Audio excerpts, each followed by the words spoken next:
Bonjour tout le monde, j'espère que vous allez bien. Tout d'abord, mes excuses de vous avoir fait attendre concernant les nouvelles de mon père. La dernière vidéo que je vous ai faite, je me rends tout juste compte que ça date déjà d'il y a 3 semaines, alors que forcément, pour moi, pour qui c'est mon quotidien, j'ai pas vu le temps passer. J'ai mis un peu de temps à revenir vers vous et à vous tenir informé, tout simplement parce qu'on est dans le creux de la vague. Autant, il y a 3 semaines, comme le dernier mois, on avait assisté à des progrès assez spectaculaires, on était dans l'euphorie, on était très content, on était évidemment très rassuré. Il se passait beaucoup de choses positives pour tout le monde. Donc, on était vraiment super enjoué. Donc, c'était beaucoup plus facile de communiquer et de partager et d'être plus ouvert. Et en fait, ces dernières semaines, ça a été un peu plus dur. Tout simplement parce que c'est un petit peu comme dans la pratique des arts martiaux ou dans toute discipline, hein. Quand on est débutant, les progrès sont toujours spectaculaires et c'est seulement quand on arrive au niveau intermédiaire qu'on commence à atteindre un plateau de stagnation et du coup, il n'y a pas de progrès, quoi. Donc, pour vous partager, enfin pour vous recontextualiser un peu le quotidien de mon père et son état de santé actuel. Donc, comme vous le savez maintenant très bien, mon père est alité à résidence, donc chez lui. Il est alité la plupart du temps. Au niveau mobilité, il ne peut pas se lever par lui-même. Il a encore besoin d'aide pour se lever. Il a quand même regagné pas mal au niveau de la sangle abdominale. Donc il arrive, une fois qu'on lui impulse un petit peu le mouvement, il arrive à poursuivre le mouvement et donc à se lever, enfin à s'asseoir du moins. Il a beaucoup plus de facilité à maintenir la position assise. Maintenant, en se mettant au bord du lit, quand même avec un petit peu d'aide, il arrive à se lever quasiment tout seul. Au niveau de la marche, il a une espèce de canne, une canne à 4 pieds, ça ressemble un petit peu à un déambulateur, mais c'est sous la forme d'une canne. Il arrive à se déplacer, il arrive à marcher timidement. Donc, comme je crois que je vous l'avais dit dans la dernière vidéo, il arrive à se déplacer depuis sa chambre jusqu'à la salle à manger. Donc, il arrive à faire des petits déplacements. Il est toujours au niveau du rythme des séances de rééducation, il en est toujours à 2 séances par semaine, je crois. Les séances varient, c'est selon son état de fatigue. Comme je vous l'avais dit la dernière fois, quand il est de bonne humeur, quand il est en physique, quand son état de physique et moral le permet, il peut faire des grosses séances de 1 heure, voire 2 heures. Et en fait, là où ça va pas, c'est que quand le moral va pas, là c'est ce qui s'est passé dernièrement. Il a même refusé d'aller à la séance de rééducation. Outre donc cet effet de plateau, de stagnation qui joue sur le moral, en fait, pour être complètement transparent avec vous, le fait qu'il n'ait pas de mobilité, ce qu'on ne se rend pas compte, c'est tout simplement au niveau de l'hygiène, les toilettes, pour être plus précis. Et je pense que mon père vit quelque chose. Bon, donc, en fait, il a une poche gastrique suite à son opération, ce qui en soi, ça faisait partie un peu. Ça s'était un petit peu attendu, mais ce qu'on n'avait pas du tout anticipé, enfin ce qui est tout à fait logique, mais qu'on n'avait pas du tout anticipé, c'est que du fait d'être alité, de ne pas avoir de mobilité, au niveau de, de l'urine, en fait, il n'est pas en capacité de faire ses besoins, quoi. Donc forcément, euh, pour, je pense, la plupart des gens qui suivent l'actualité de mon père, vous êtes tous des hommes, vous avez pour la plupart, je pense, au moins la cinquantaine. Donc vous pouvez très bien imaginer à quel point ça peut être un peu humiliant, hein, pour dire les mots. Vous pouvez très bien imaginer à quel point ça peut être humiliant comme situation pour lui à vivre. Et donc forcément, dans ce genre de moment-là, demander de l'aide à chaque minute, c'est pas forcément le premier réflexe. Enfin, ça peut être le premier réflexe au début, mais après, je pense qu'il y a eu un phénomène de repli sur soi, de honte. et qui s'est petit à petit transformé en de la colère et de l'agacement. Au niveau ouais, donc pour finir un peu le tableau, enfin sur le récap santé, au niveau de la mobilité, en fait, mon père peut bouger le bras droit, mais il n'a pas, il n'a pas la poigne, il n'a pas regagné encore l'utilisation de sa main droite. Il a l'utilisation de sa main gauche, il a quasiment entière mobilité de son bras droit et de sa main gauche. Par contre, au niveau de la poigne, c'est encore très faible. Donc il n'est pas en mesure de tenir des objets lourds et il n'est pas en mesure d'avoir une poigne encore suffisamment forte pour pouvoir tenir un téléphone et faire du téléphone tout simplement, donc taper des messages, quoi que ce soit.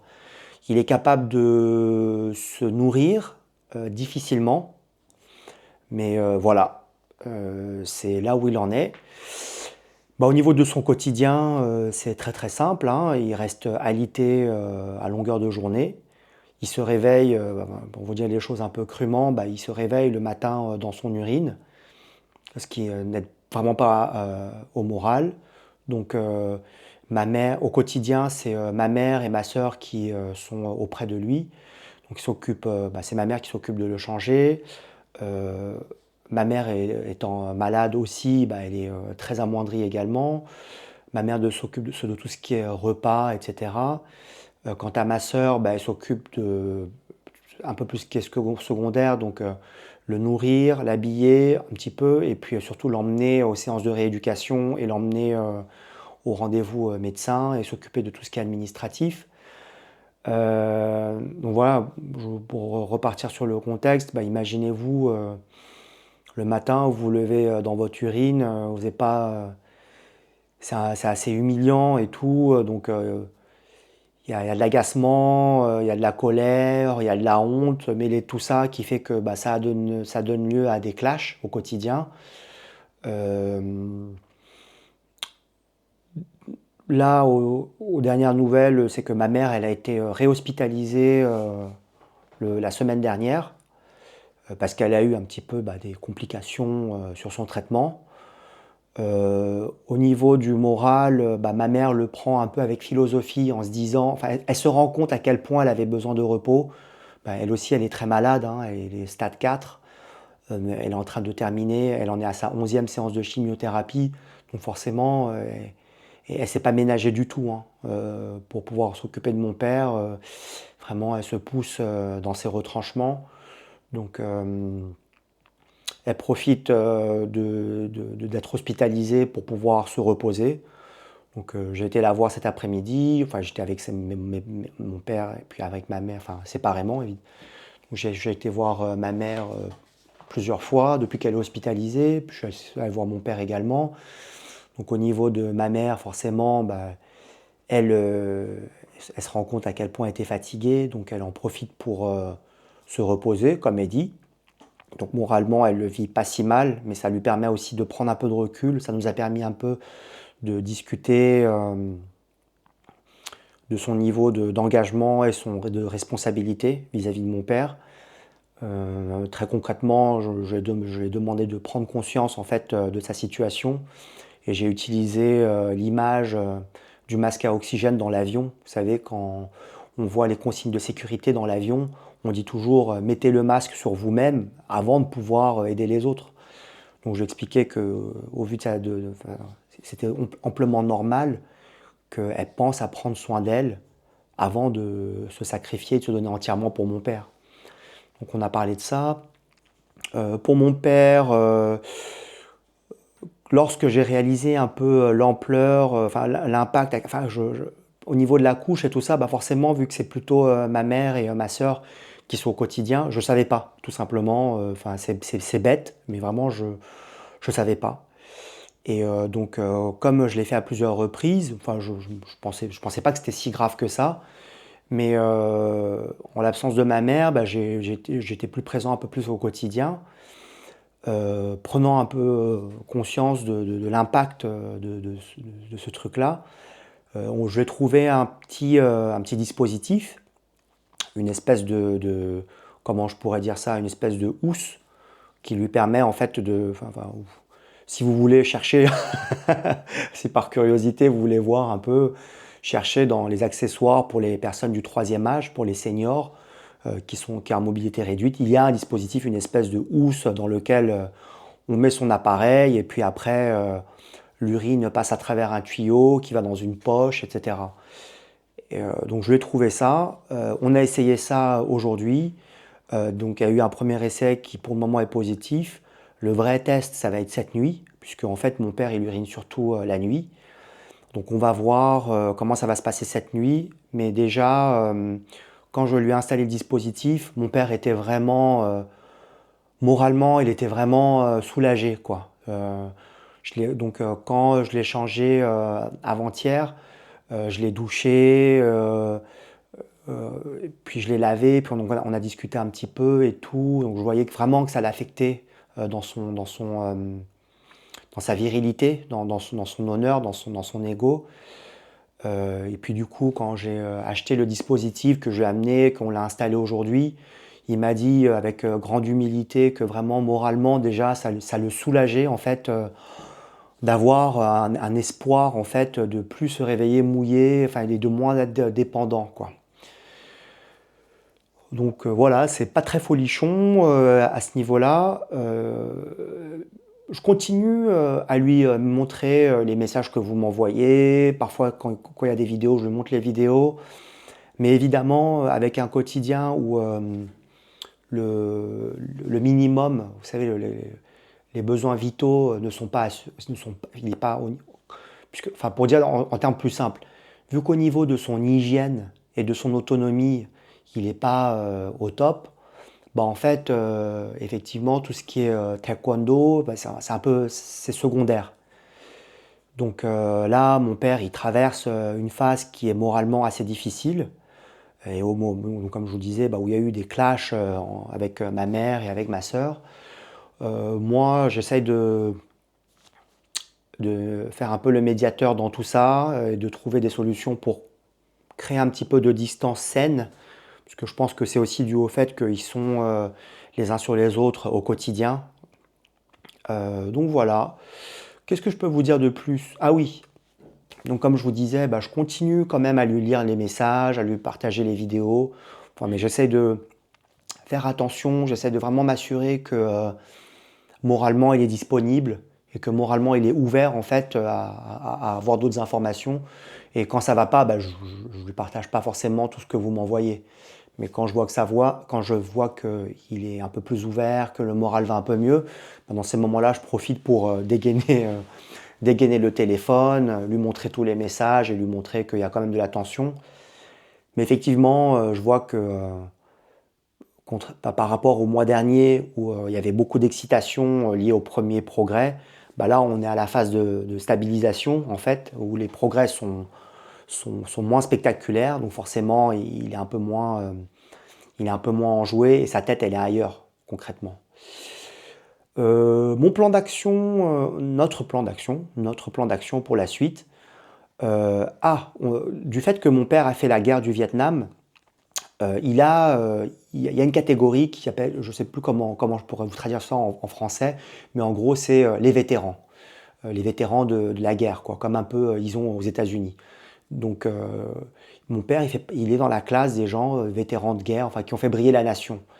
Donc de ce fait, il a le droit à l'aide d'une auxiliaire de vie qui vient à raison de 3 fois par semaine, à raison de 2 heures à chaque fois.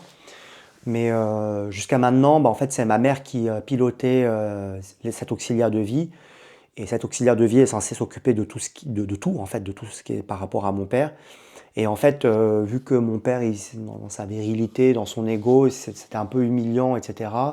Il ne, ma mère ma mère a fait un premier barrage, enfin, et mon père était d'accord, enfin, c'est ce qu'il voulait aussi. Il ne voulait pas que cette dame s'occupe de son hygiène. Donc du coup, ma mère lui demandait de plus ou moins s'occuper surtout des tâches ménagères. Mais ça aussi, c'est un peu, tâches ménagères, c'est un peu chasse gardée pour ma mère. Donc ma mère, elle lui donnait que le strict minimum. Donc elle se gardait le plus difficile pour elle. Donc là, notre plan, c'est que on s'est mis d'accord avec ma mère pour qu'elle délègue un petit peu plus auprès de cet auxiliaire de vie, au niveau des tâches ménagères et au niveau même de l'hygiène de mon père. Mon père, au début, il était reluctant, il n'était pas d'accord, mais je lui ai expliqué gentiment que tout d'abord, le mandat de cet auxiliaire de vie, c'était avant tout de s'occuper de l'hygiène de mon père, et qu'aussi, en fait, la condition de santé de ma mère, le fait qu'elle a du mal à récupérer, c'est en grande partie lié au fait qu'elle est surmenée par toutes les responsabilités et tout ce qu'elle fait pour mon père au quotidien. Donc le plan, c'est de déléguer un petit peu auprès de cet auxiliaire de vie. Aussi, au niveau de ma sœur, on prévoit d'essayer de professionnaliser un petit peu son aide, parce qu'en fait, ma sœur c'est bizarre de dire ça, mais elle est bénévole et elle est là à plein temps. Donc elle a mis sa vie en pause pour le moment pour être auprès de mes deux parents. Donc ça veut dire qu'elle ne travaille pas, euh, elle a, elle est logée chez mes parents, certes, mais à côté de ça, d'un point de vue moral, elle est à disponibilité en permanence. C'est-à-dire que c'était aussi un point de contention, c'est que mes parents, enfin mon père surtout, en pleine nuit, il pouvait la solliciter pour tout et n'importe quoi. Que ce soit pour un snack, donc pour avoir un petit truc à grignoter, ou pour que ce soit autre chose. Euh, donc on va essayer de professionnaliser un petit peu la présence de ma sœur en lui donnant peut-être un peu des horaires de permanence. Et je pense essayer de lui trouver un logement d'appoint juste pour le coucher, puisque en fait, vu qu'elle a toutes ses affaires chez mes parents, ce que je vais proposer, c'est qu'on lui trouve une chambre, un endroit où elle puisse dormir tranquillement, où elle puisse vraiment se reposer, et qu'on détermine en fait des horaires, des plages horaires où elle assure la permanence. Voilà, et puis sinon, pour ma part, je pense que je vais essayer de prendre un peu plus en main les affaires de mon père par rapport au taekwondo, par rapport à la France, par rapport à la salle, enfin les salles, puisqu'il y a la salle de Montreuil et puis la salle de Séoul. Tout simplement parce que au niveau de la gestion et de l'avancée, le robinet, il continue à tourner. Euh, et comme mon père, moralement, il n'est pas là, au lieu de déléguer, au lieu de nous donner accès, au lieu de nous donner le contrôle, il dit je m'en occuperai plus tard, je m'en occuperai plus tard. Et c'est un peu à la fois le bâton et la carotte. C'est-à-dire qu'il s'inflige un peu ça pour se forcer à essayer de vouloir, à se remettre sur pied. Mais c'est un peu le bâton parce que d'un autre côté, ça le confronte à son incapacité au quotidien, quoi. Donc je pense que je vais un peu prendre le contrôle là-dessus, puisque de toute façon, là, mon père est très content de tout ce que je fais pour lui, et il me dit qu'il a entièrement confiance en ce que je fais, parce qu'il voit à quel point je suis méticuleux et respectueux dans mon approche, c'est-à-dire que je le préviens de tout, je fais rien sans son aval, je le préviens de tout avant même de passer à l'action. Donc je lui ai dit que je vais sans doute, que j'envisageais sans doute de prendre un peu plus de contrôle un peu sur ses affaires, parce que de toute façon maintenant c'est nous qui lui lisons même les messages sur son téléphone, etc. Et enfin, pour un point un peu plus pour vous, là où je vais vous solliciter un peu, je vais essayer de trouver comment je peux faire pour donner du travail à mon père. Euh, Comment faire pour que je le force à soit sortir un peu pour qu'on aille à son bureau et qu'on lance la chaîne YouTube, soit lui organiser des rendez-vous vidéo avec certains d'entre vous, juste pour qu'il puisse vous faire des sessions de mentoring, de mentorat. Je sais pas, mais il va falloir vraiment que je lui trouve des rendez-vous, des choses à faire pour le forcer à se lever, à sortir du lit, ne serait-ce qu'à s'asseoir. Ok, il n'est pas en capacité de marcher jusqu'à l'académie, mais il peut s'asseoir, et même s'il a du mal à rester assis très longtemps, il faut qu'on lui trouve un champ d'intervention qui pourra le motiver et sur lequel il va se sentir en possession, où il se sentira moins frustré. Donc là-dessus, je vais voir qu'est-ce que je peux faire. Je sais pas. Je sais pas. On a un journaliste. Donnez-moi une petite seconde, je vais vérifier son nom pour pas écorcher et pour pas me tromper. Oui, Frédéric Drallet, donc un journaliste de Reims qui écrit des articles pour Karaté Bushido et pour d'autres magazines de temps en temps, qui nous a contactés pour une interview. J'ai lu les questions à mon père, j'ai vu que ça le stimulait. En fait, je vois bien que dès qu'on discute d'arts martiaux, ça le stimule. Je pense que, après ce que je vous ai dit par rapport à l'amour-propre, la fierté et tout, je pense qu'il a un peu de mal, c'est question d'ego, je pense qu'il a un peu de réticence à venir devant la caméra, mais je pense que là, il est temps que on lui force un petit peu la patte et qu'on le responsabilise un petit peu et qu'on voit un peu ce qu'on peut faire. Parce que autrement, en fait, je vois bien que le fait de rester inactif, de se sentir inutile, incapable et dépendant, ça, moralement, ça le coule complètement. Ça le coule complètement, donc il en arrive à des réflexions pas vraiment noires, des réflexions assez noires et qui ont des conséquences évidemment sur tout l'entourage. Donc voilà, une vidéo de nouvelles très honnête, très sincère, nue et, et en toute transparence. Mais je pense que c'est important que je maintienne le lien avec vous, puisque effectivement, même moi qui fais l'entremetteur, en fait, quand je reçois tous vos messages en me demandant des nouvelles de mon père, bah, en fait, je peux pas vous dire toute la vérité et surtout, je peux pas, enfin, j'ai du mal en fait à moi-même, il faut que je compose mes idées, que j'assemble les pièces de la bonne manière pour pouvoir dresser un portrait complet, un portrait voilà, le plus équilibré que possible que ce soit. Donc voilà, voilou, que dire de plus. Oui, ma mère est hospitalisée, mais elle va sortir. Normalement, elle devrait sortir demain ou après-demain, grand maximum. Je l'ai revue tout à l'heure, donc au niveau du moral, elle allait bien. Même quand je lui ai demandé de manière un peu plus solennelle et un peu plus intime comment ça allait au niveau moral, elle m'a dit que ça allait. Donc je suis forcé de la croire là-dessus. Et comme je vous ai dit tout à l'heure, bah, mon père, niveau moral, bah, par rapport au dispositif sur la toilette, il m'a dit très ouvertement que déjà ça lui faisait un gros boost, un grand bien moralement là-dessus. Donc voilà, je suis preneur de tout conseil et toute suggestion, tout, tout aussi bien au niveau de l'accompagnement des personnes seniors, que ce soit des questions que vous avez ou des choses qu'on peut faire avec lui, comment on pourrait responsabiliser. Ouais, peut-être un programme de mentorat.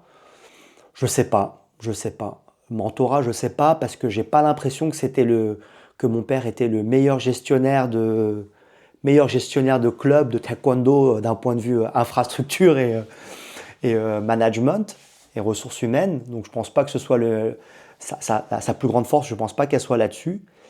Mais il va falloir qu'on trouve une solution et on va trouver. Voilà, donc je vous laisse là-dessus. Et puis, même si, même si je ne vous réponds pas toujours, continuez à me solliciter, continuez à m'envoyer les messages, que ce soit à moi ou à mon père. De toute façon, ça sera partagé, ça sera lu à un moment ou à un autre. Et si je ne vous réponds pas individuellement, bah, ça sera répondu de manière collective, toujours par l'intermédiaire des vidéos. Bon, envoyez-nous toutes vos pensées positives. Comme je dis à souvent beaucoup d'entre vous, je vous demande d'imaginer que tout va aller pour le mieux et d'imaginer comment les choses vont évoluer dans le bon sens par la suite. Et je suis convaincu que toutes ces ondes positives vont converger pour faire bouger les choses dans le bon sens. À bientôt!